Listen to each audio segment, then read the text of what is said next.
Yes, I need a new opener. Good morning, everyone. How was your weekend? We got a press conference coming up here with Jen Psaki, so we'll cover that when that gets going.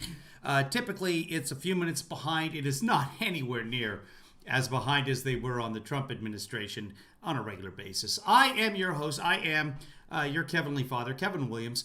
This is what we do. We take a look at the news of the day, and we go from there.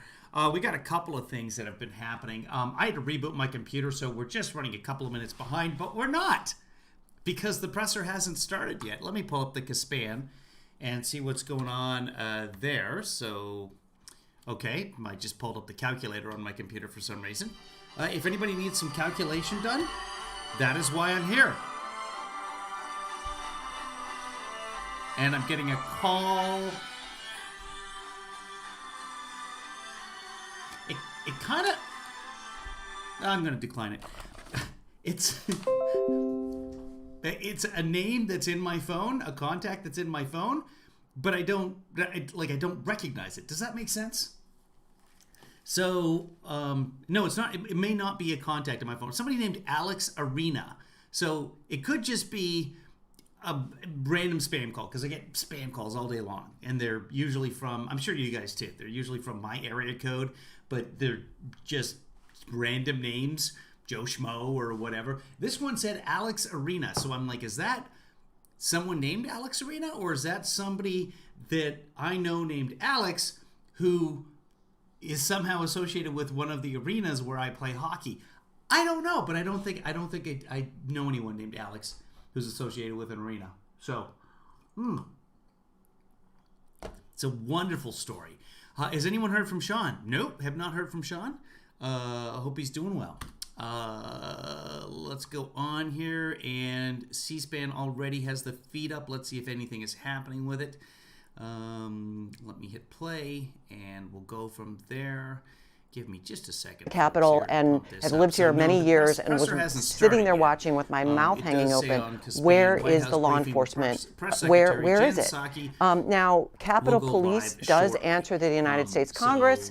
There was also local police, seemed to be sort of MIA, and frankly, the president had authority. There are multiple federal agencies, law enforcement agencies, that should have been there. There's also reports that members of the U.S. Congress were calling Larry Hogan, the Maryland governor, calling the Virginia governor, asking for troop reinforcements, National Guard reinforcements, and the Department of Defense, that answers to Donald Trump, denied Larry Hogan that support to help the United States Congress. That is absolutely critical.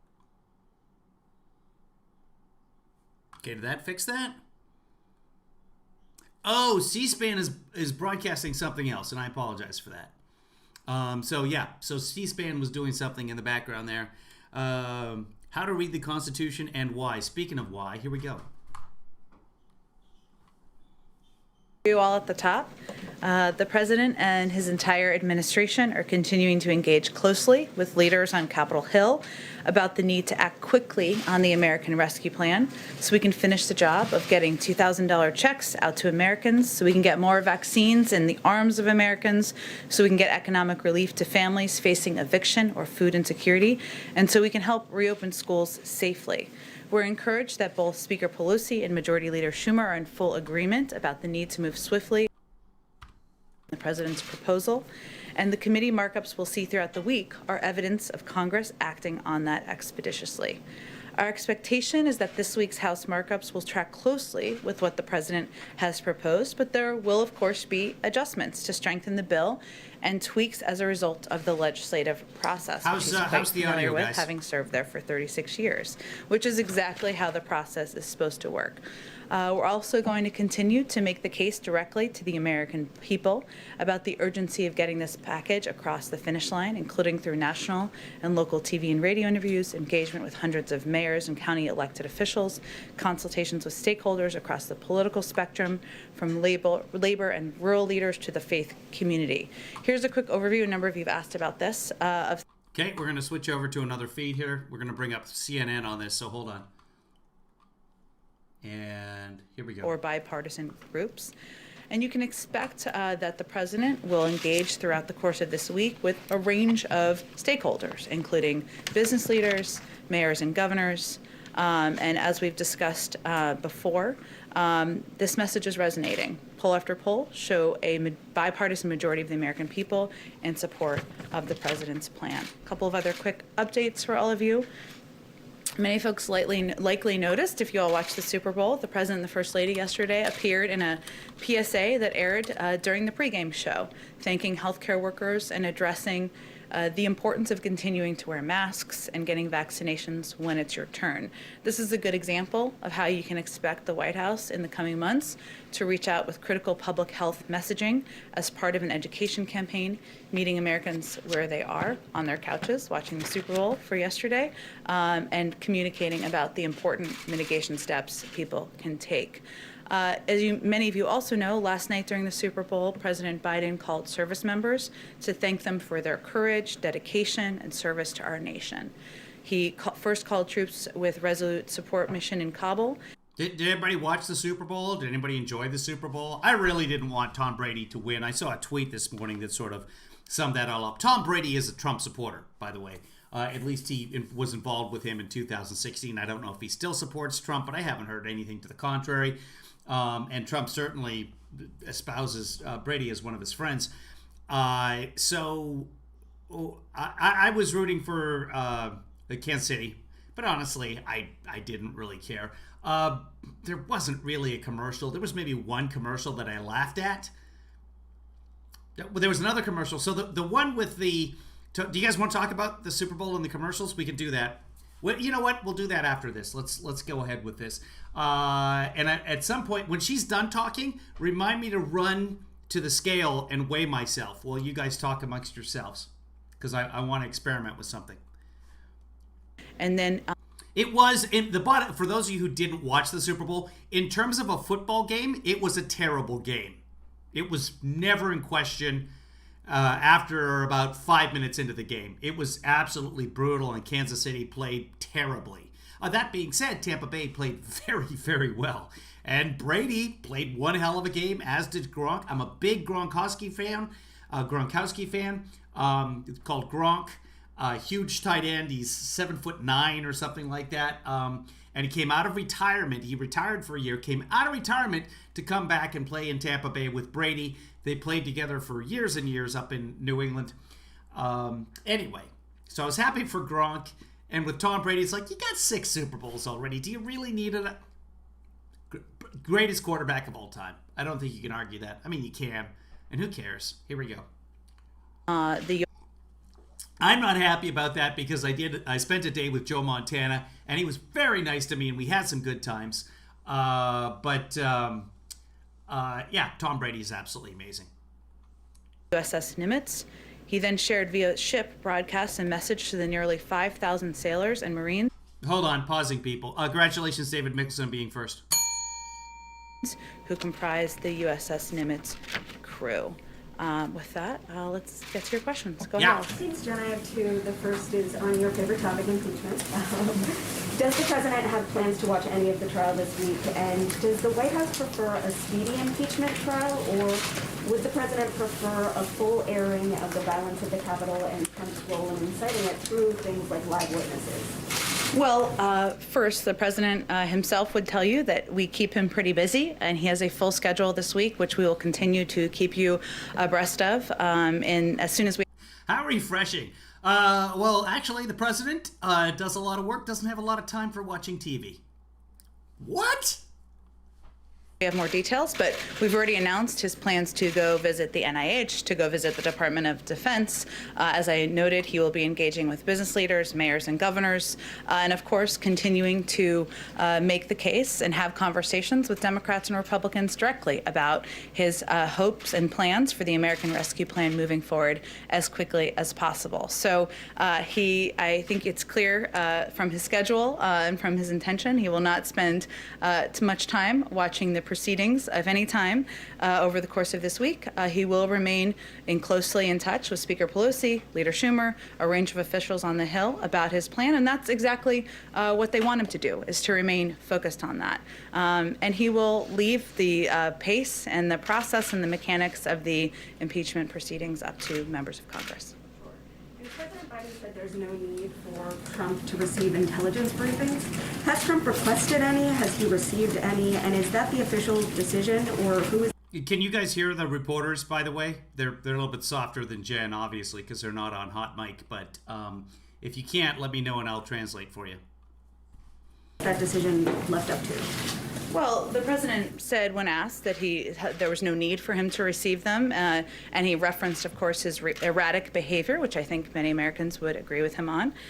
He was expressing his concern about former President Trump receiving access to sensitive intelligence, but he also has deep trust in his own intelligence team to make a determination about how to provide intelligence information if at any point the former president requests a briefing. So that's not currently applicable, but if he should request a briefing, he leaves it to them to make a determination. Go ahead. Oh, sorry, I've been meaning to go to Reuters next, so we'll go right to you next. Go ahead. Thank you so much. So you mentioned that there will be adjustments, or there could be adjustments to Sure. the ARP. One component of that was really important as far as the campaign promise was the $15 minimum wage. The president has already signaled that that may not make it into the full package.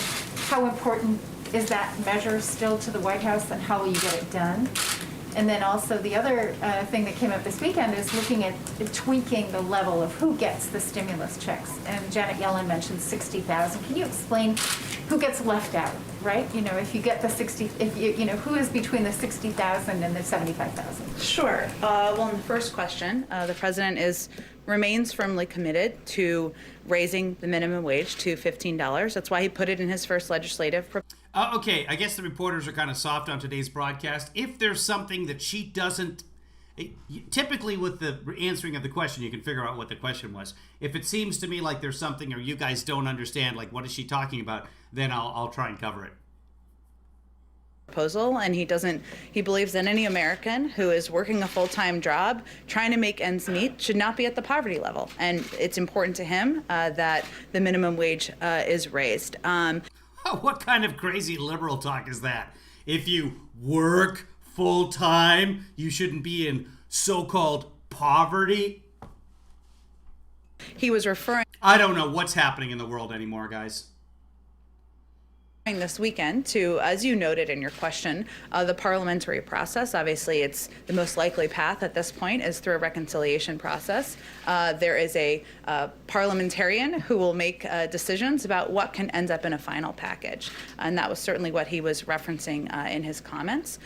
In terms of what the options are, we'll see what the parliamentarian decides, and then we'll see what additional options are, but we're getting a little ahead of where we are at this point in the process. I'm sure we can continue to have a discussion about it in here. And then say your second question one more time. 60,000. Sure. Well, one of the pieces that the president has talked about is his openness to engaging and having a discussion about what is called, kind of the unofficially called, I guess, the scale up, right? So his proposal, as you know, had proposed $1,400 checks to make the $2,000 whole. He had proposed kind of a threshold. There's a discussion right now about what that threshold will look like. Conclusion hasn't been finalized. That will be worked through Congress. But either way, his bottom line is that families making $275,000, $300,000 a year may not be the most in need of checks at this point in time. But whatever the threshold is, there will be a scale up. So his view is that a nurse, a teacher, a firefighter who's making $60,000 shouldn't be left without any support or relief either. It's just a question of sort of where the scale up looks like, what it looks like in a final package. But it's still being negotiated at this point in time. What it looks like in a final. Yeah, the $15, you know, it doesn't make it much harder to get it through if you don't attach it to this COVID relief bill. I mean, does that really, and then the CBO is saying that, in fact, if you did go through with it, that you know, it would lead to a 0.9% reduction in the number of jobs. Well, I heard about the CBO score as I was walking out here, so I haven't talked with our economic team about that specifically. And at this point in time, it's still working its way through the process in Congress, and the parliamentarian still has to make a determination about what will be in a final package. I promised I'd go to you first. Thanks, Jen. Next, I should say. Go ahead. Thank you. I have a couple questions on COVID, but I would like to start with Iran. Sure. President Biden said that the U.S. would not lift sanctions first and that Iran would have to stop enriching uranium before negotiations could resume. But since then, the Supreme Leader has said that the U.S. has to act first and roll back sanctions in order to re-engage. Is this a non-negotiable point for President Biden? And if so, how do you get out of this stalemate? Well, just to be very clear, the president never said that exactly. It was stated by the interviewer, Norah O'Donnell, who did the interview, and he didn't respond to the question. So the president's position is that if Iran comes back into full...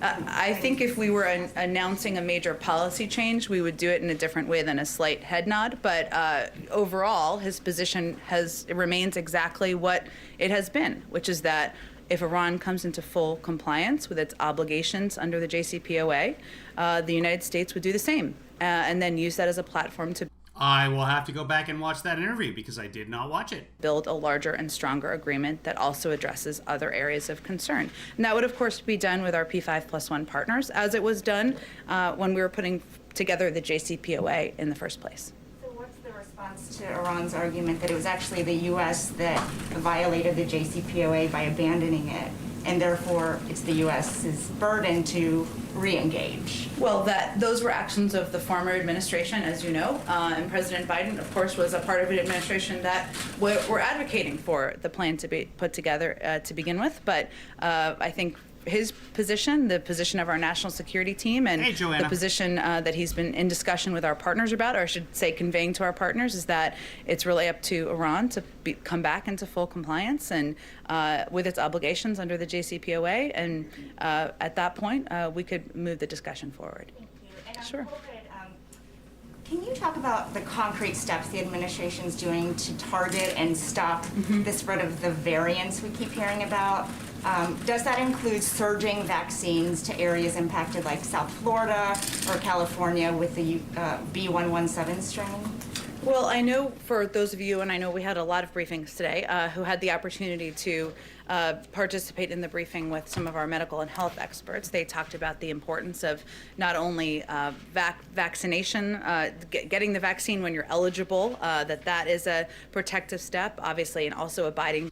I'll ask, guys. I'm assuming the sheep in the chat room here, is that you, Sean? Everyone's been looking for you, Sean. You got like suspended or something on Twitter, so people were asking. If you're wondering what's going on over there in the chat room, what you do is you just chat on whatever platform you're in. If it's live, because some people watch our broadcast delayed and don't realize it, I'll give you a hint. It's 9:22 a.m. Pacific time right now. So it's just after noon 22 on the East Coast. You may be watching this delayed. And if you are watching it delayed, your chat's not going to go through. But if you are watching it live, your chat, whatever platform you chat on, will end up over there in that blue area. You can't click on that and chat, but whatever you're watching on will send that chat. Most people watch and don't chat, which is fine. But there's a bunch of people that chat, and they call themselves the Kevin Lee family. And you can just start chatting. And if you have something to say, please throw it over there.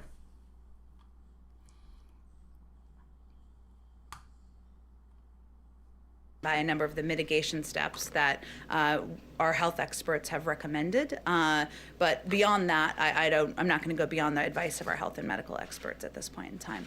Go ahead, Caitlin. Two questions for you. One, on the minimum wage, you're saying it's up to the parliamentarian to make a decision about whether that can be. Perfect hair every time, every goddamn time in the middle of the Washington blizzard a couple of days ago. Perfect hair. I don't know how she does it. I bet she uses shampoo. Included in here. Of course, we know Senator Sanders said they're still waiting on that, but technically the vice president could overrule the parliamentarian on this, and it hasn't happened in a long time. But is that an option the White House is considering? Would President Biden want Vice President Harris to overrule the parliamentarian to include this in this package? Well, I'm not aware of that. They're talking about the White House including if the parliamentarian for the Senate says, no, you can't put the minimum wage into the current bill, into the coronavirus rescue package, because it's not budgetary, the vice president could overrule the parliamentarian in the Senate. The parliamentarian is the person who decides the rules in the Senate, but the vice president is the president of the Senate and can overrule, which is rare when that actually happens. But it does happen and has happened, and it's perfectly legal. So they could overrule them and say, yes, this can be included because it's a budgetary item. And why that matters is because they want to pass this rescue package as part of something called reconciliation. Reconciliation lets the Senate vote and just have a simple majority. They don't have to worry about getting 60 votes, which is what it is for most of the legislation that takes place in the Senate. It's a bigger discussion than just simply that, but that's what she's asking. Being allowed, I'd certainly take you at your word. I think our view is that the parliamentarian is who is chosen typically to make a decision in a nonpartisan manner in terms of what can be included in a package that goes through reconciliation is the proper process for this to journey through. So they just kind of painted themselves into a corner there. Not that that meant anything in the old administration, but they're saying, no, we're not going to do that. So I honestly would take minimum wage out of it. There's ways to put it in it. I've said, no. You make it so that the federal government is in charge. And this would pass with flying colors. All you do is say the federal government will be supplementing. If you're a business with less than 500 employees or however they want to define small businesses, they say it's the minimum wage is going to be $12 next year, $13 the next year, $14 the next, etc. But for a period of that year, we will give you $1. We will give you $2 the next year. We will supplement it so that it's not as hard on the small businesses, and they're able to meet those levels that are set forth by the federal mandates. And they could do it differently for different states, different economic situations, etc. There's all kinds of things you could do to make it a budgetary concern and have it pass through reconciliation. I don't know that anybody else has had that idea. I haven't heard it floated by anybody. I think it's a wonderful idea, and that would be great, but we're not going to do that. Now, are they planning to hold it? Because the overwhelming majority of Americans are all in favor of a basic minimum wage, especially those making minimum wage. Currently, it's just above $7 federally. Every state has their own minimum wage, or they have to meet the federal minimum standards. But to make it $15 universally would launch a bunch of people into a different stratosphere in terms of their employment situation, and pump a bunch of money into the economy, because those at the bottom of the scale spend all their money. So anyway, they might be planning to make this a fight in and of itself. Hold on to it until after the impeachment is done, the impeachment trial, and then trot it out and say, hey, America, here's something that's great for you. Or hold it for a couple of years and do it right before the next election. President Biden told CBS that he did not think it was going to survive. Who had told him that it wasn't going to make it through likely? Well, the president was in Congress in the Senate for 36 years. Again, it still has not worked its way through the process, and that can take a bit of time, and we certainly defer to the parliamentarian and members of the House and of the Senate, I should say, to give you a better assessment of what the timeline looks like. Okay, I have another question on impeachment, but just to be clear. Sure. So if the parliamentarian says no $15 minimum wage, that's the decision the White House is going with. Well, let's wait and see what they say. And the president remains committed to raising the minimum wage. It's something he talked about on the campaign trail, something he firmly believes in as a person and as a leader, but there hasn't been a determination made at this point in time. Okay, and so on impeachment, the president and the White House has not said either way if he believes that former President Trump should be convicted by the Senate in this trial. But if he doesn't believe that he should get access to intelligence briefings, why can't he say whether or not he should be convicted by the Senate? He's no longer in the Senate. He's retired from the Senate, and he's president of the United States, and his focus is on getting relief to the American people, and that's exactly what he's conveyed publicly, of course, and privately as well. And he'll leave it to his former colleagues in the Senate or members of the Senate to determine the path forward. But doesn't he think that someone, if he believes his behavior is too erratic to get access to intelligence, then doesn't he believe that he should be barred from holding office again? Well, he ran against him because he felt he was unfit for office, and he defeated him. And that's why he's no longer Trump is no longer president of the United States. So I think his views of the former president are pretty clear, but he's going to leave it to the Senate to see this impeachment proceedings through. Go ahead. Just to follow up on that question, will the president commit to giving his view once all the evidence is heard in the impeachment trial? And then secondly, a question on Myanmar. Why? Why would the president commit to that? Biden's staying out of it. Biden's like, you know what? This isn't the president's place. Biden used to be in the Senate, as she said, for 36 years. He knows how it works. The president does not need to weigh in on this. Plus, Joe Biden's smart enough to know this is a zero-sum game. There's absolutely nothing he says that's going to make a difference. It's just going to cause, oh my God, the headlines. Let's keep the headlines about Trump and the impeachment trial right now. Let's just stay quiet. Express your viewpoint anytime else. Let's see. Ian is trying to PayPal me, but it wouldn't let me use his name as the account to transfer. That should work. PayPal.me/KevinLeeDad.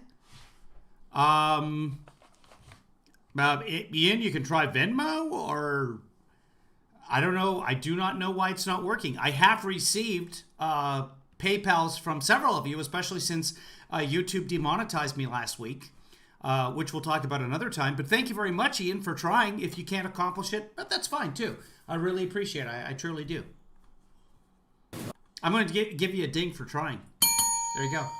What is the U.S. doing to perhaps accelerate some of the action we're seeing over the weekend with protests? And secondly, how concerned is the U.S. about China, which has not stepped in forcefully and is not calling it a coup? Sure. Our national security team has been in touch with a number of our partners and allies. We were outspoken quite quickly in the days following the coup, and we designated it a coup very quickly. In terms of what actions we're taking, there are considerations that are underway or policy processes that are underway on our national security team as we speak. I don't have an update on that today, but when we do, we'll certainly make you all abreast of that, and certainly we are concerned about China's absence from the conversation and lack of a vocal role here. On the first question, the president was asked about this morning, and he made pretty clear he wasn't planning to speak to it. So he's no longer in the Senate, and we put out a statement at the conclusion of the House proceedings. I certainly would consider doing that at the conclusion of the Senate, but I don't expect that he's going to be, posturing or commenting on this through the course of the week. Go ahead. Thank you, Jen. Okay, just to update everybody, producer Joanne is in the room over there. If you're watching and you're not familiar with the show, producer Joanne is one of the producers of the show. Her 20-year-old, 21-year-old daughter, however old her daughter is, she's in college. In Philadelphia and managed to get COVID. No one's really sure how. Practices safe behavior, lives by herself in a small studio apartment, wears a mask whenever she goes out, gets a lot of things delivered, doesn't go out a whole ton. Anyway, managed to get COVID. And same time as she's sick with COVID, because there were symptoms, but it sounds like she's doing better. At the same time, she's ill with COVID and trapped in her apartment because she has to self-isolate. There's a mouse in her small apartment, and she is terrified of mice. So the folks in the chat room are asking for an update on the mouse. I'm more interested in that, so we'll see what producer Joanna has to say. I do have a question on COVID, but first on energy. When is it that the Biden administration is going to let the thousands of fossil fuel industry workers, whether it's pipeline workers or construction workers, who are either out of work or will soon be out of work because of a Biden EO, when it is and where it is that they can go for their green job? And that is something the administration has promised. There is now a gap. So I'm just curious when that happens, when those people can count on that. Well, I'd certainly welcome you to present your data of all the thousands and thousands of people who won't be getting a green job. Maybe next time you're here, you can present that. But you said that they would be getting green jobs, so I'm just asking when that happens. Richard Trumka, who is a friend, longtime friend of Joe Biden, says about that day one Keystone EO, he says, I wish he, the president, had paired that more carefully with the thing that he did second by saying, here's where we are creating the jobs. So there's partial evidence from Richard Trumka. Well, you didn't include all of his interview. Don't exist at this time. And they may or may not exist at some point in the future if the Keystone Pipeline continues to be built. It brings in foreign oil from Canada into the United States, through the United States. There's all kinds of environmental concerns. Trump was all for it. Obama was against it. Eventually, what would happen overall is that 35 permanent jobs would be created by the Keystone Pipeline, but you need a bunch of people to help build it. That's what they're talking about. So up to 11,000 temporary jobs is what were eliminated. And again, these are temporary jobs. They're construction jobs, but there's plenty of other construction to do. Now, there's no current plan as to how all these green jobs come into existence. That's what he's asking. Wouldn't it have been nice to say, yes, we're getting rid of the Keystone Pipeline, but here's our plan for green jobs? However, that's been on the president's website for months and months now. So I don't know. No, the internet here is doing fantastically. We're streaming with record speeds, not a single frame dropped. So if you're having losses, it's on your end. 1,000 existing union jobs and 10,000 projected construction jobs. Well, what Mr. Trump also indicated in the same interview was that President Biden has proposed a climate plan with transformative investments in infrastructure and laid out a plan that will not only create millions of good union jobs, but also help tackle the climate crisis. And as the president has indicated when he gave his primetime address to talk about the American Rescue Plan, he talked about his plans to also put forward a jobs plan in the weeks or months following, and he has every plan to do exactly that. But there are people living paycheck to paycheck. There are now people out of jobs once the Keystone Pipeline stopped construction. It's been 12 days since Gina McCarthy and John Kerry were here, and it's been 19 days since that EO. So what are these people who need money now? When do they get their green job? Well, It's been 19 days that President Biden has been in office. Why don't we have 10 million green jobs yet? You've had 19 days, people. The president and many Democrats and Republicans in Congress believe that investment in infrastructure, building infrastructure that's international interests and that boosts the U.S. economy, creates good-paying union jobs here in America and advances our climate and clean energy goals are something that we can certainly work on doing together. And he has every plan to share more about his details of that plan in the weeks ahead. And then just a quick one on the stimulus. There's reporting that House Democrats are going to come out with a $3,000 per child stimulus for some eligible families. Is that something that the White House supports making a permanent benefit? Well, the president talked about this a bit on the campaign trail and the importance of child tax credits to help working families ensure they can make ends meet. This proposal is emergency funding, as I understand it. It's a central priority of his first legislative proposal to cut child poverty in half this year. And that's why he included a child tax credit in the American Rescue Plan. But that's, again, emergency funding and something that will help people get through this period of time. Okay, go ahead. Peter's question. Sure. What's this White House's stance on a universal basic income? This idea of the government giving out the regular checks on a routine basis to Americans who might need it.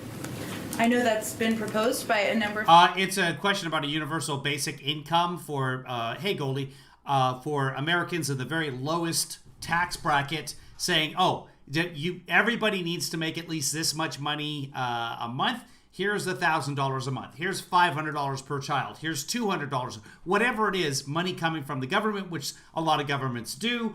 And that money, again, because it's going into the lowest end of the economic structure, that money goes right back into the economy. So all that money gets spent.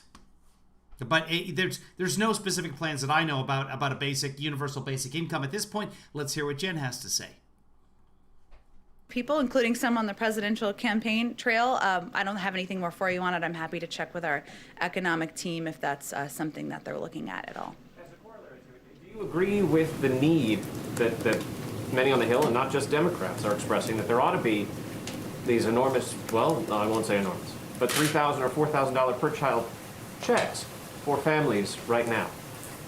As I tried to just indicate, I mean, the president supports the proposal that Representative Neal and others have put forward to ensure that there is money in the package that helps bring relief to families in the form of a child tax credit. That's something he certainly would support.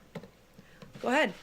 Thanks, and I have two questions. So YouTube is having problems with the bandwidth, guys. I'm going to show you a little trick if you're watching on a PC or a Mac, how to force YouTube to give you all the bandwidth that you want. Let's do this. We'll go to display only. That's not going to work. Yes, it will. Hold on. Here we go. And I should disappear in a second here. Give me a second. And no, it doesn't want... Come on. Okay, here it is. So this is the trick that should theoretically help fix that. What you want to do on YouTube is go to the settings, the gear right here, and on your gear, hit that gear and choose the highest quality you can choose, which on this broadcast is 720. And that will force YouTube to try and get that to you. If YouTube is having problems, that may address the problems. We're going to get out of here really quickly just before anybody goes into inception mode here. Hold on. Let me get rid of this. I will bring this over. So that's one way to try and fix the buffering problem. There we go. And we're back. One of the other things that Secretary Yellen said yesterday is that the president is open to a mandate on family leave and child care. Is there a timetable on that? I don't have any more details or a timetable. You can also choose highest resolution on your phone as well. It's usually the little hamburger menu, which are the dots up in the top, or perhaps there's a gear depending on which version and which phone you have. But on the YouTube app itself, on your phone, there's typically something that lets you choose the quality, and just choose the highest quality that your phone will allow you to choose.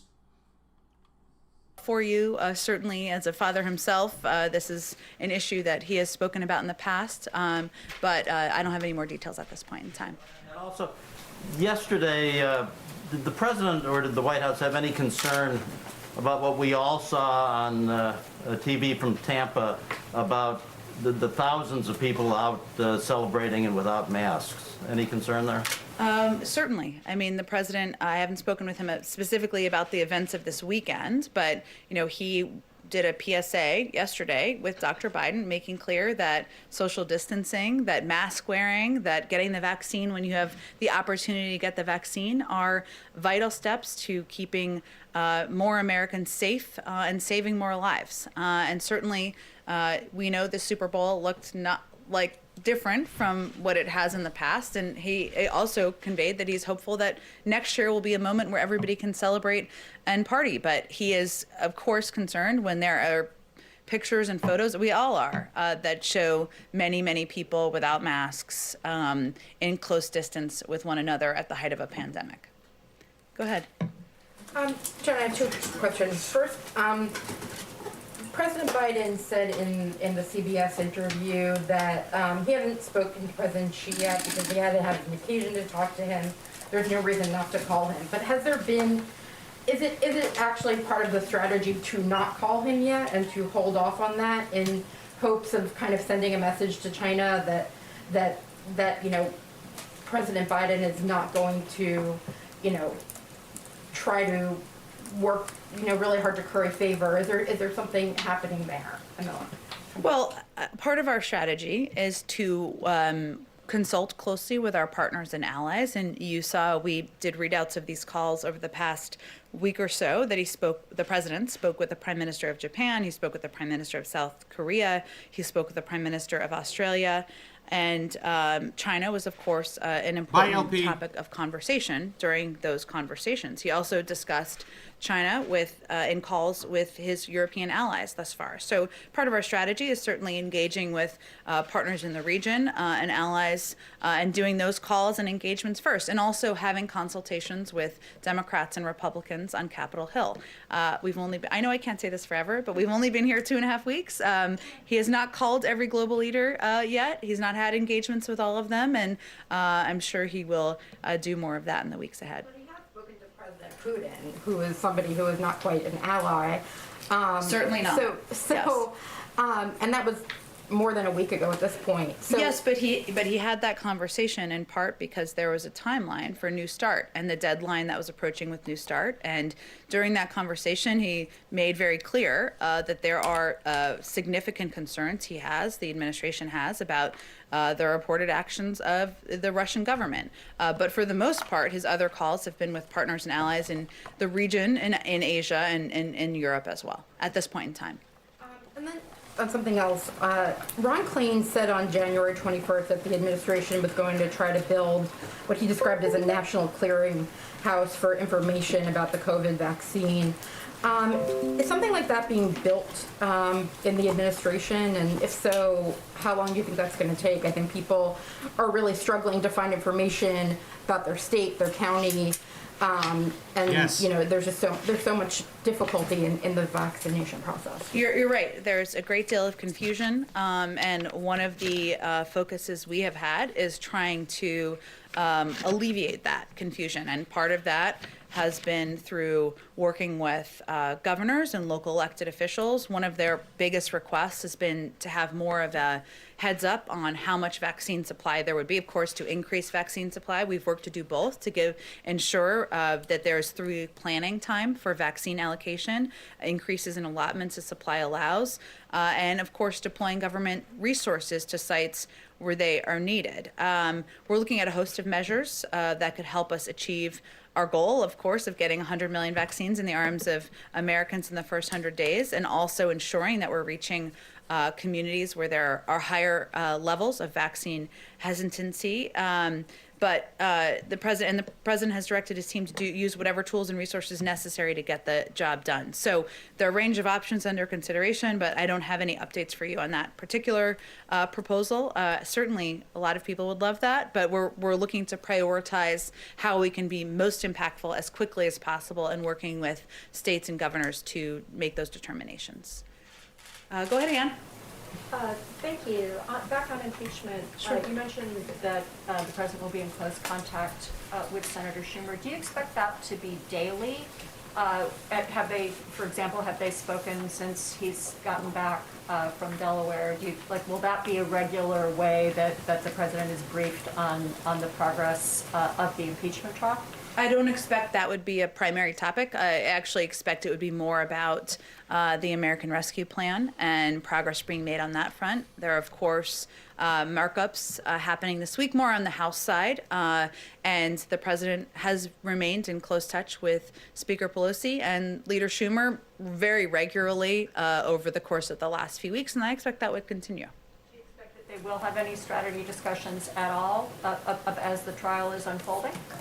I don't expect that would be a primary point of discussion of their conversations. You said that he's busy and he's not going to be spending moment by moment attention to it this week, but will he get a daily update, or perhaps more frequently than that, from White House staff? I don't expect that will be a primary focus for him this week, or of his senior staff either. I have a foreign policy question. Sure. Following on Lucy's question about Iran. When the president ruled out dropping U.S. sanctions, immediately he didn't then go on and talk about some of the other strategies that are out there, including, for example, that the United States might drop its objections to Iran receiving an IMF loan, COVID-related IMF loan. There are a couple other ideas that would allow Iran to get some economic benefit that would not be sanctions, and maybe grease the wheel for negotiations. Does the president have a view on those strategies, and were they part of the discussion at the principals meeting on Friday? I am not going to read out a principals meeting, which was primarily focused on a range of issues in the Middle East. Of course, Iran was a topic of discussion, or was expected to be a topic of discussion. I think during the interview, the president was asked about whether he would roll back sanctions, and he conveyed no, that the ball is in Iran's court. It wasn't a more extensive conversation than that during the interview, and that's long been his position. So that really is. The impeachment trial is drama. People love drama. Every show is about conflict.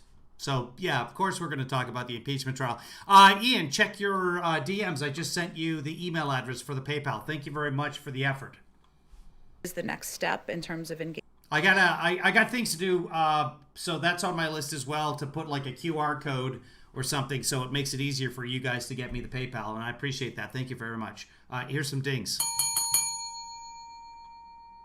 Engagement. Backcross, who's the ginger freak? I'm a freak for gingers. Trust me. With Iran from here. So that is not ruling it out necessarily, that there might be other ways to sort of help Iran get back to the table that would be short of dropping U.S. sanctions?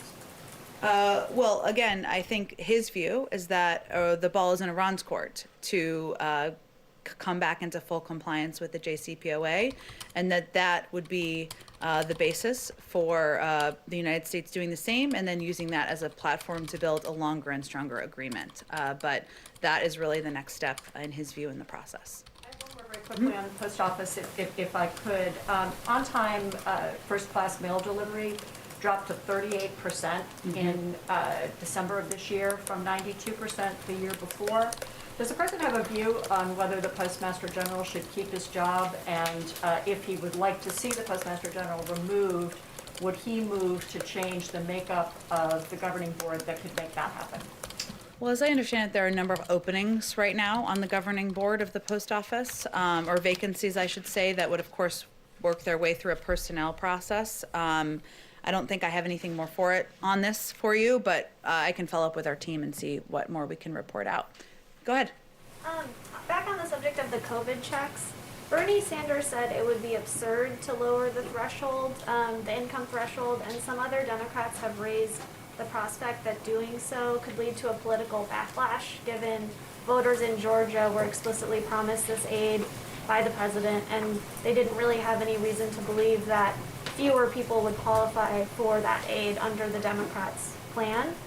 So I'm wondering if that's something you guys are concerned about, and how you would address that criticism.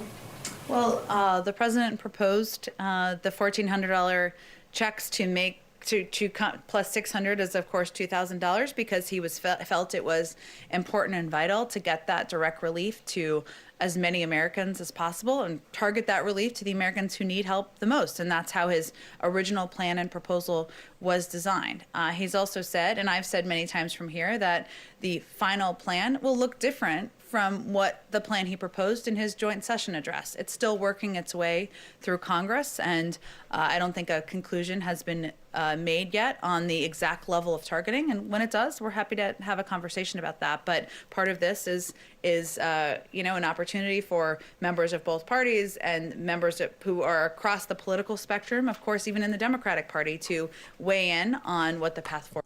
What the hell is the Democratic Party? I've never heard of this before. The Democratic Party? No, lady, it's the Democrat Party. You call them by the name they don't want to be called. This is politics. Disgusting. What it should look like. Go ahead in the back. Thank you, Jen. A little bit of follow-up on the Iran and China question. What does President Biden consider the biggest threat to the U.S. national security? Yeah, the U.S. postal system has gotten so bad. Everybody in this chat room has had mail lost in the last 4 or 5 months. I showed it to you at one point. I got an election notification after the election telling me what to do for the election from the election office in my own county. And it was the Saturday after the election before it finally got here. And it was sent a week before that. It's become ridiculous. To the point where I have something to send to somebody, and typically I just do priority mail. Who else? Somebody.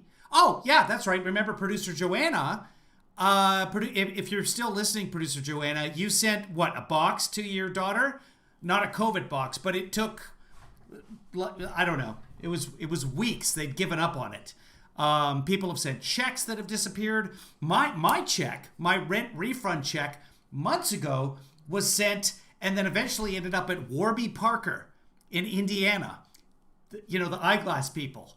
Luckily, they figured out, well, this Kevin Williams fellow, he's not here. And they gave it back to the post office, who eventually got it to me. So, yeah, she sent, Joanna sent my daughter a box to Philly Priority Mail, and it took a month. Priority Mail. Priority. That's the priority package. Plus, they had no idea where it got to. None. So, it is a great excuse if you're late paying a bill. But I have something. I've got a couple of things to send coming up here. The other thing is I want to start selling a bunch of stuff on the eBay, stuff that I've cleaned out of the garage, etc. And if the post doesn't get there on time, it can hurt your eBay score, which so far over the many years I've been selling the occasional item on eBay has been perfect. I'm a 5-star guy, but it's like now I'm looking at UPS, etc. because I don't trust the post office anymore. That's true. They didn't say it was high priority, David. You're absolutely right. Overall in the world? Yes. I'm not sure I'm going to define that for you in this moment. There are a range of threats that he's talked about in the past, and I'm sure he'll have more to say on his national security approach and strategy in the weeks ahead. I have one question. Last week, a report made by NGOs and universities was sent to the White House recommending that the United States break negotiations on trade and others with Brazil over climate. At Random has an excellent idea. She says, just send them a photo of you mailing it so the recipient knows it's not you. That is an excellent idea. What I typically do is I actually record myself with the envelope, putting it into the box or wherever I'm mailing it from. So I have video of me. Here is me on this day, putting it in there. It's on its way. And then, of course, you can offer the option of them paying more and having it shipped UPS. And human rights violation. And likewise... Oh, and in the past, insurance is 50 cents. I'm not paying 50 cents for insurance or $1 or whatever it is. If there's anything valuable in that package, pay for the insurance. Some Democrats on the Hill already had expressed the same opposition to expand economic partnership with Brazil. Is the White House paying attention to those reports and to what's happening in Brazil?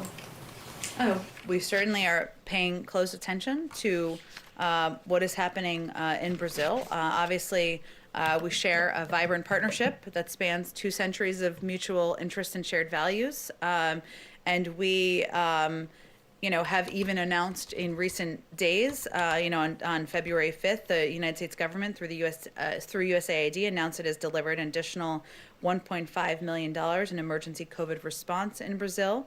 And we, of course, remain, closely engaged in what is a significant economic relationship. We are by far the largest investor in Brazil, including in many of Brazil's most innovative and growth-focused companies, and we'll continue to strengthen our economic ties and increase our large and growing trade relationship in the months ahead.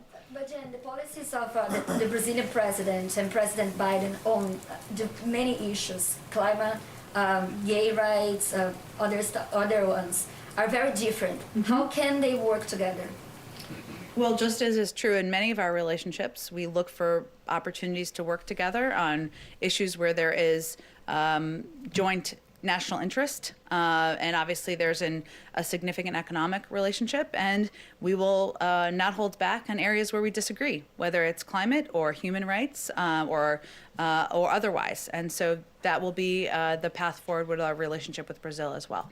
Go ahead, Yamiche. Thanks so much. A few questions. The first is, what should Americans take away from the fact that President Biden campaigned on unity, talked about unity, got into office about 2 weeks in, has decided, all but decided it seems, to go with a process where Democrats can pass a $1.9 trillion plan without the support of Republicans. I know that there are Republicans across the country that the White House is pointing to saying they support this bill, but there is the fact that Democrats don't have to have Republican support in Congress for this bill, and the president is seemingly supporting that process. So I'm wondering what people should take away from that, and will that definition of bipartisanship be the one that is going forward with this White House? Well, the president ran on unifying the country, not on creating one political party. But I will note that 16 of the last 21 reconciliation bills that have gone through Congress have been bipartisan.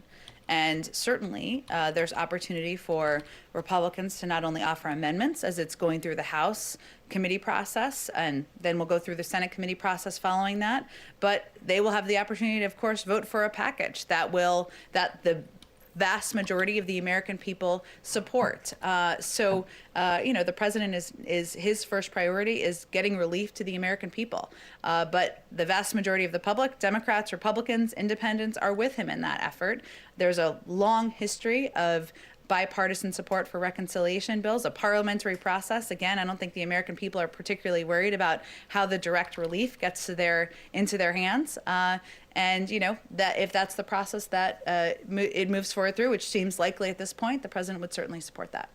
I have a question also on impeachment. I know the president, you say, isn't going to be watching it, but there are going to be millions of Americans who will be watching it. I wonder what the president's message is to Americans, especially the ones that are still mourning the loss of people who died in the Capitol, who are still wondering whether or not former President Trump will be possibly acquitted in this trial.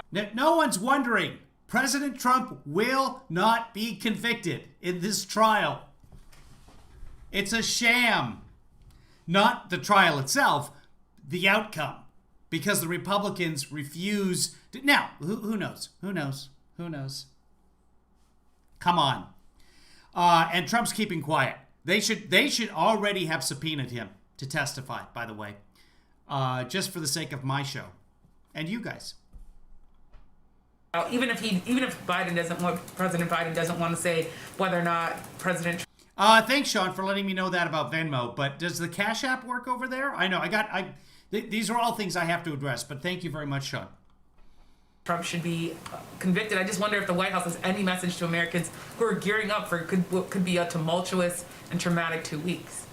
Well, the president's focus is on delivering what those millions and millions and millions of Americans care deeply about, which is getting the pandemic under control, putting putting millions of Americans back to work, getting vaccines in the arms of Americans, reopening schools. And he has been clear that he views the events of January 6th as a horrific attack on our democracy. He put out a statement. We put out a statement from him, I should say, when the House voted.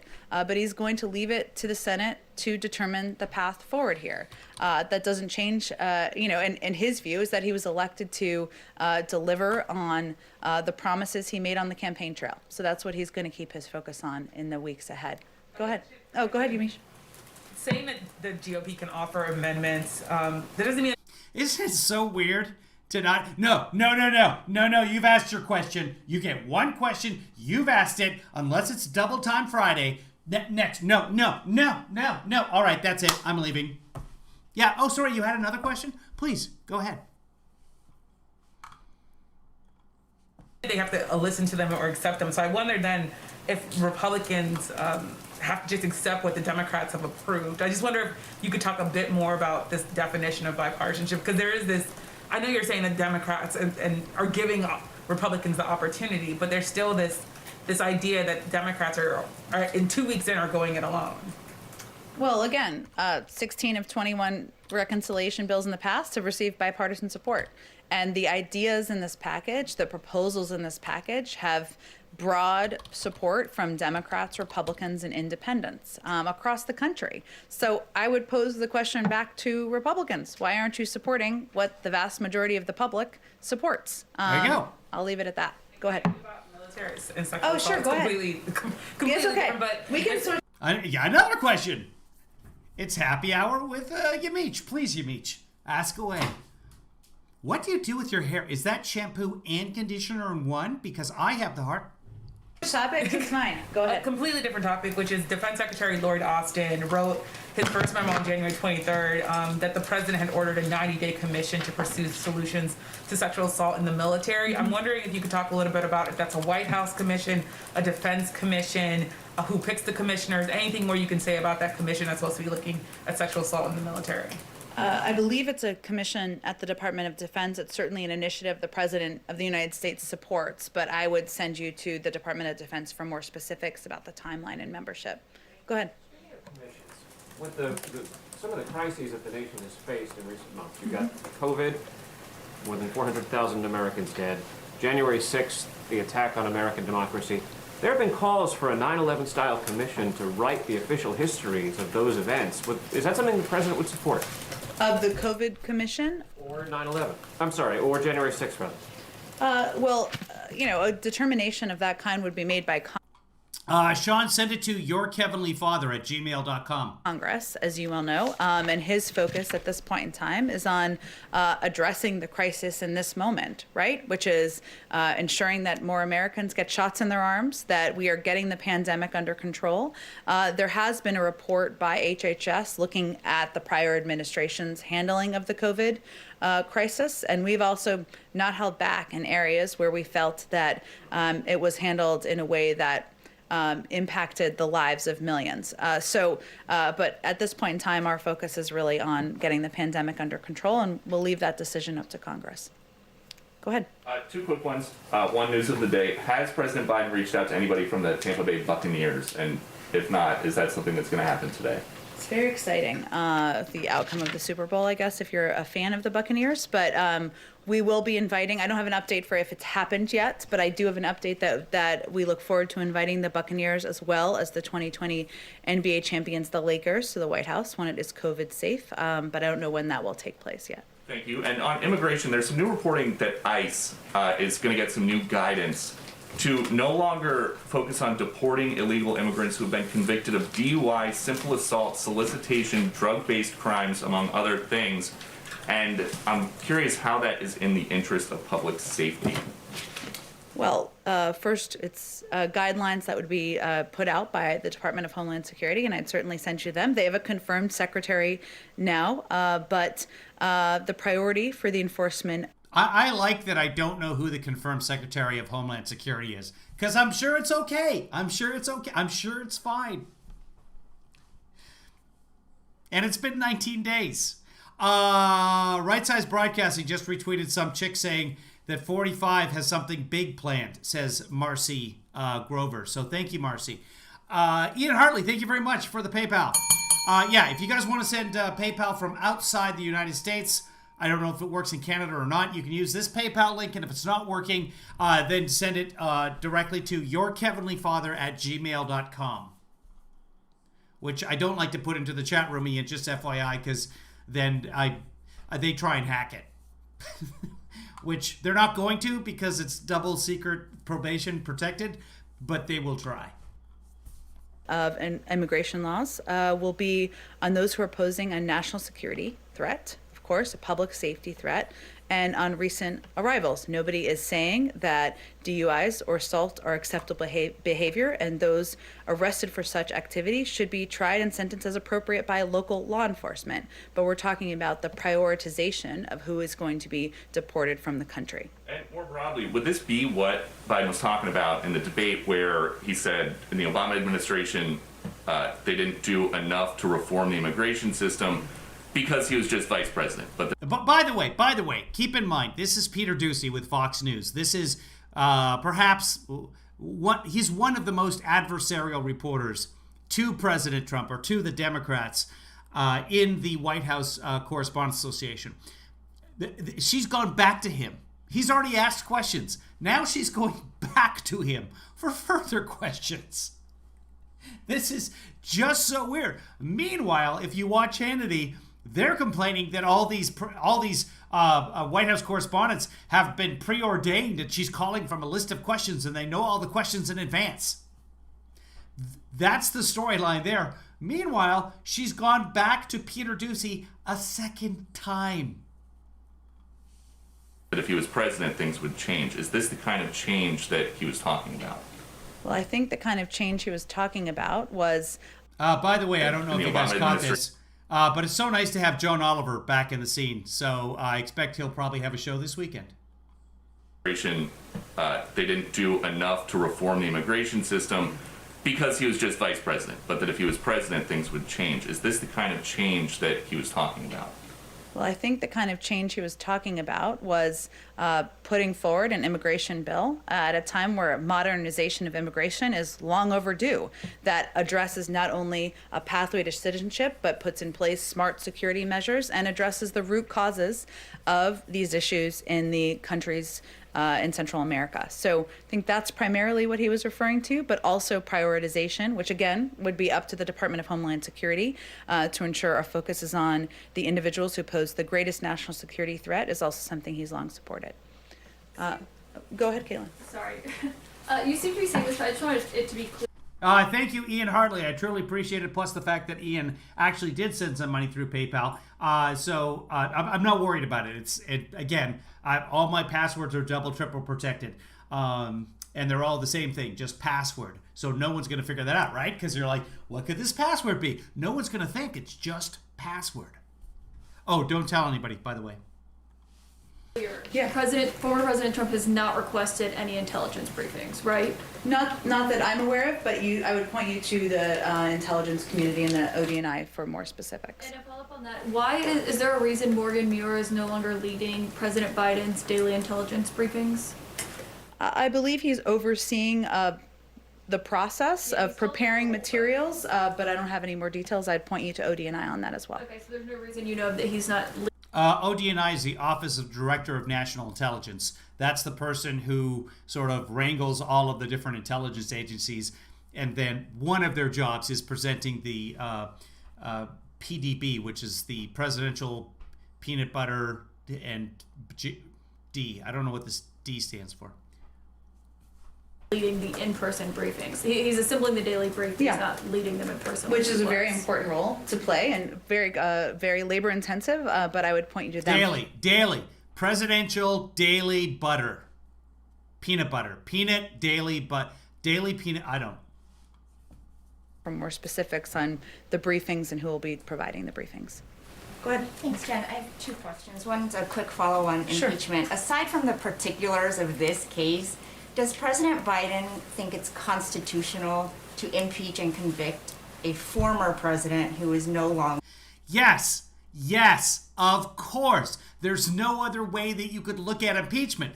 Oh, you know what? On the final day in office, the president is going to tear up all the treaties and release all the prisoners. Going to pardon them all.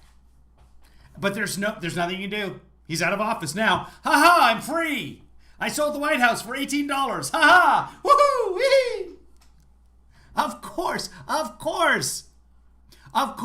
President Biden is not going to say, like, yeah, I don't know. It's a strange question. Yeah, have we done it before in our history? We have. Oh. All right, well then, has it been voted on by the Senate before? Yes, it has. Was it voted on this time? Yes, it was. And both times it's been in front of the Senate has said, yeah, no, we can try a former president. Of course we can. Or a former holder of office. Yes, of course. Part of the process is that impeachment is so that you can keep somebody from holding high office again. That's why impeachment exists. In office. I'm just not going to have any more for you on weighing in on impeachment. I appreciate it's a big story, but our focus is on the American Rescue Plan and delivering for the American people. Got it. I do have a COVID crisis related question. Go ahead. Because that's Weijia Zhang, by the way. And it's her job to ask the questions. The attacks in the Asian American community. Do I think the Republicans will convict Trump? Not a chance in hell. Now, that being said, we were living in hell under Trump. We're no longer in hell. So maybe I wouldn't give it a 1% chance. And the stupid thing is it's better for the Republicans if they convict. It is. Then they get rid of that. But they also may get primaried, and they also may never win another election. So, but thank you very much, Sean, for the PayPal. If it worked. Hold on. I'll tell you if it did. Give me a second here and I'll look it up. And no, I can't. How about here? Yes! Thank you very much, Sean. The PayPal worked. So if you want to send PayPal from outside the United States, yourkevinlyfather@gmail.com. Yourkevinlyfather@gmail.com. Thank you very much, Sean. Good to have you back. Community David says, realistically, would anyone ever think it reasonable to vote to remove a president from office but say, hey, you can try running again next time around? No. By the way, he was impeached while he was in office. He should have been removed from office, which is the other reason that you impeach somebody. But Mitch McConnell, who was in charge of the Senate at the time, said, we're just not going to have Merrick Garland to precedent. continue to rise, and over the weekend there were some videos that went viral because elderly Asian Americans were really attacked and in a way that is difficult to watch. And I wonder, other than the presidential memorandum, is President Biden going to take any further actions to address this problem? Hi, Bogdan. We have a number of Russian speakers in here as well. So if you want to have a conversation in Russian, you're more than welcome to, including our friend George Soros. He's in here. So, and has he seen the videos? I'm not aware that he's seen the videos, but he is concerned about the. It's not my Mitch. I don't even have a Mitch impression. That was just what came out at that point in time. The discrimination against, the actions against the Asian American. That's my Mitch impression. Community, which is why he signed the executive order and why he's been outspoken and making clear that, attacks, verbal attacks, any attacks of any form are unacceptable, and we need to work together to address them. But obviously the executive order is something he did very early in his administration. It's still early, but even earlier, because he felt it was so important to put a marker down. Is there anything more that can be done, like offer DOJ or FBI assistance to local law enforcement authorities? I mean, I'd certainly defer to, we would support, of course, additional action on a local level or federal level, but I would send you to DOJ or FBI for any. I've never actually cared about doing a Mitch impression, but if I did, I think it would have a at some point in there. Just a little YUP. I don't know why. I thought Jon Stewart had a good Mitch impression. Maybe I'll just do an impression of Mitch being impersonated by Jon Stewart. Any further specifics on that? Thank you, everyone. See you tomorrow. Oh, that's it. Thank you, everyone. All right, more things to do. I got to get ready for tomorrow. We will be broadcasting. I'm hoping to broadcast every minute of the impeachment trials, and I'd love to have you along with me because I want to make that sweet, sweet YouTube money, which I can't. So YouTube decided it would be a good idea to demonetize me during the impeachment trial. Why? Because I'm harmful. I mean, you saw what I did today. I don't know how much harm I created today. 60, 70 harm? I don't know. Probably more than that. I can't keep track. Judges, was it more than 70 harm? Yes, it was. So I don't even know. I don't even realize how much harming I'm doing while I'm broadcasting. And I apologize for that, guys. How long do I think the trial will last? Not through my demonetization being restored. Past the Australian Open? Oh, that's important too. Yeah, so Australia is playing the Australian Open right now. That's a tennis thing, or as they call it down there, netsing. How long does the Australian Open even go? What time does all kick off tomorrow? I'm trying to figure that out. I think it's about 10 a.m. We will know tomorrow. Typically, things start in the Senate 1 p.m. They do the morning business, and then they start the proceedings at 1 p.m. But there's no rules on this. There are, but they don't pay any attention to them. So I'll try and find that out as the day goes along, and then I'll post. I'll try and have a number of days all set out in advance so that you guys can kind of keep track of it. And then, of course, with the Senate, you never know when they're actually going to get going. 2 weeks for the Australian Open. That's probably, I would bet, because it's you asking, Producer Joanna, that it'll go exactly as long as the Australian Open. Joanna says it starts tomorrow at 9 a.m. Pacific time, the impeachment. I don't trust that. I think that first hour isn't necessarily going to be impeachment related, but we'll find out. I will make the banners for everything, or the little thumbnails, and then you'll see it on the YouTube page. Hey, if you want to follow us along, do this. Go to YouTube and subscribe. And when you subscribe on YouTube, hit the little bell beside the little subscribe button, and that'll give you alerts. Make sure that your phone is turned on for alerts, and your email is turned on for alerts, so you know that when we go live, you'll be able to get those alerts. And you can watch it not live as well. And then I'm thinking I might just do like a highlights of the day at the end of the day. Here's the thing. Here's what I was thinking. I was thinking, boy, it would be great at the end of every impeachment day that I just take the highlights from the day. I put together like 2 minutes every day on what happened in the impeachment trial, so that people on YouTube could see it, and theoretically a lot of people would watch that, and that would bring in some money. Now I'm demonetized. I'm like, that's a lot of editing effort for nothing. So I don't know if I'll be doing that. Let's go to lunch soon, says Goldie. Let's go to lunch right now. Let's go play Netsing right now. It's the Australian Open. Everyone's playing Netsing. I have a date with Kevin Lee Daughter right now to play some Netsing. Tennis for you Americans. I will probably do that right now. And we might be back later in the day. There's a lot of other stuff to discuss, and we didn't even talk about the Sunday shows. I did want to cover something with you guys, but I forget what it is right now. So we'll cover that later. I am going to go weigh myself and see how much weight I can keep the broadcast going, and you guys can chat, and I can go run and go weigh myself naked, and then put clothes back on, and tell you how much weight I gained from Super Bowl Sunday, because I've been keeping track, if anyone's interested. So I can do that. Just say the word, people. And I'll do that. Otherwise, I will end the broadcast. So it's up to you. I'm going to do the credits today. That's on the agenda. I will be updating the credits today. You want to know how much I gained on Super Bowl Sunday? I did not go overboard on Super Bowl Sunday. In fact, there was pizza available to me, and I didn't eat any pizza. I did have, I'm going to say 3/4 of a plate of nachos. I did have, what else did I have? I had some rice. I didn't go overboard, but I will tell you. I'll give you results. So if you're interested, stick around, and it'll be after the credits. So you guys continue chatting. I'm going to play the credits, and then I will be back. I don't know how. I got to run all the way to where the scale is, get naked.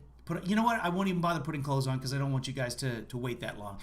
So I will be back in just a second. Thanks for watching, everybody.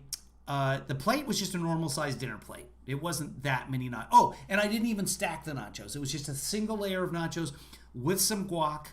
And it had to be done because I had an avocado that was ready to go. In fact, I made the guac the day before because the avocado was right at that point where you're squishing it, and then there's a little extra give, and you're like, oh, there's probably a couple of brown spots in there. So it was not in good enough shape where I could cut it and put it on a sandwich or something, because then it's a little bit brown, but you can still make guacamole with that kind of avocado. So seeing as how I am an immigrant and I have my American citizenship, but I also could be deported back to Canada, I did not want to waste an avocado and risk deportation. We don't know what the new rules are going to be. So I had to be careful. I did make the guacamole. I did eat half of it.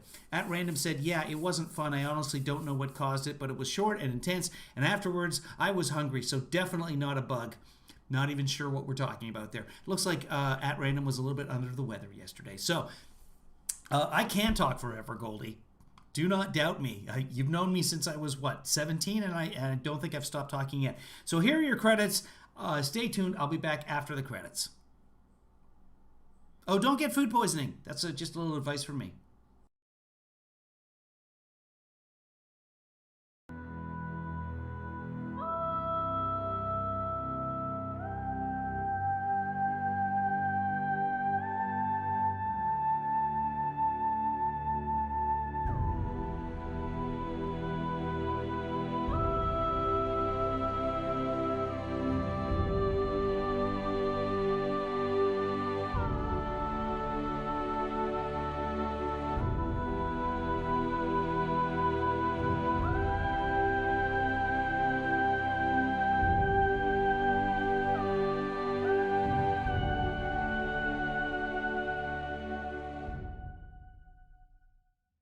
Kevin, thanks for that.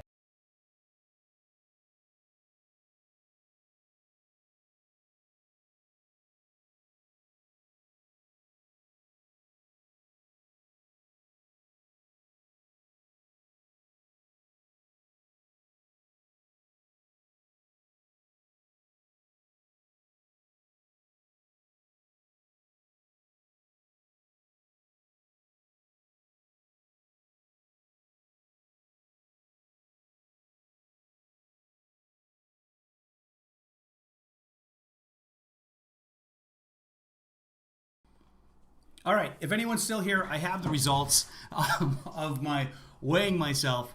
Actually, I'm out of breath now, so I probably burned a couple of calories that way. So yesterday, I did eat a little bit. I didn't go crazy with the Super Bowl. I was 189 pounds when I weighed myself on Saturday. Super Bowl Sunday happened, and then after Super Bowl, I was on the elliptical. I've got an elliptical where I can see a TV now. So I did the elliptical for an hour straight. And I hate it because it said I burned like 147 calories. I'm like, what is the point of the elliptical? I think it doesn't work. It's just a cheap elliptical. So as of before the Super Bowl, I weighed 189 pounds. After the Super Bowl, this is kind of shocking. I now, this morning, I weigh in before 189, now 189.4, which is nothing. So I'm happy about it. Also, I didn't gorge during the Super Bowl, but I did have nachos. So, yeah, and then I had a snack late at night too. I had a peanut butter sandwich, peanut butter and boysenberry Knott's Berry Farm jam at about 10 o'clock at night after I worked out because I was starving. So I did have that as well. And then I guess I can't even say my joke. Kimberly Daughter would be very upset with me if I do my joke here about how to lose weight. So the sheep says 192. Congratulations, the sheep. Good for you. Sometimes food binge impact is delayed. No, I didn't binge. That's what I'm saying. Normally on Super Bowl, because there's so much food to eat, like I said, I had pizza, and this was good pizza. For those of you who live in the LA area, I had Blaze Pizza, which for those of you who live in Seattle is very much like Mod Pizza. So, and when I get pizza, those of you who know me, I pimp that. I'll get it with like, I don't know, sausage and pineapple. That's actually what I got. Toppings that I don't have at home. And then when I get it home, I'm going to throw in some cheddar cheese. I'm going to throw in some mushrooms. I'm going to throw in some olives. There's onions up in there. What, you got white onions? We're throwing some white. We got red onions? That's crazy tough. Red onions, a little garlic, a little powder, a little Parmesan. It all goes on there. So I build myself a pizza mountain. And anyways, we'll talk about our weights another time. But since the beginning of the year, I'm still down 9 pounds. So that's good. And on Saturday, I built the hockey net that I bought during the beginning of COVID. I put it together, so now we will have some more ways to sweat. So I feel good about all that. And now I'm going to go play some netsing with Kevin Lee Daughter, and I haven't played netsing all weekend. So hopefully we'll have better news on that tomorrow. Not that that has anything to do with anything, but I thought I'd share. If anyone else wants something to share, say it in the chat room. Or we'll see you next time. I've already done the credits, so I think I'm going to end the broadcast here. Marcy says, let's return to the abomination of sausage and pineapple. Judges, is Marcy completely wrong about the whole pineapple on pizza thing? She is. And that's 5. That's unanimous. Wow. Hold on. Let me just check. Is that you guys saying all of you, all 5? Okay. I wanted to put my headphones on so I could hear the judges, but they held up. Yeah, they're all holding up this, which is, I believe, I verified that is 5, and the judges are all, oh no, they're waving a bye. They're out of here. They're done with the bra. Okay, there was only one of them left at that point anyway, so they are completely bored with this whole weight conversation. Pineapple on pizza is the right thing to do with life. Pineapple on pizza is not a sin. Since you're Jewish, Dr. Howard, what does it matter anyway? Because there is no hell. So Go ahead and enjoy the pineapple on pizza. Horseradish, I tell you what's up with horseradish. It's horse shit. And now that I've sworn in the broadcast, I might end up getting demonetized. Speaking of demonetization, which I have been on YouTube, again, because I'm harmful, if you want to help the broadcast, send some money to PayPal, send some money to Venmo. Even better, become a patron. Go to kevinleefather.com, become a patron there. We may see you later today. I don't want to commit to it fully because I want to do a bunch of stuff before the broadcast tomorrow. Tomorrow, we hit the ground running again with impeachment. So we'll start the impeachment hearings tomorrow. I hope that you join me then. We may see you later on today as well as the day goes on. I don't know, maybe we'll do a Stop the Hannity and review the Sean Hannity nonsense that's going on. It's going to be a fun couple of weeks, guys. And the bottom line there is that none of it matters. So we don't have to be stressed out again. There's the last impeachment, we're like, oh, for the love of God, please, come on. But, well, Mitt Romney said it's fine. Trump is powerless right now. So that's good.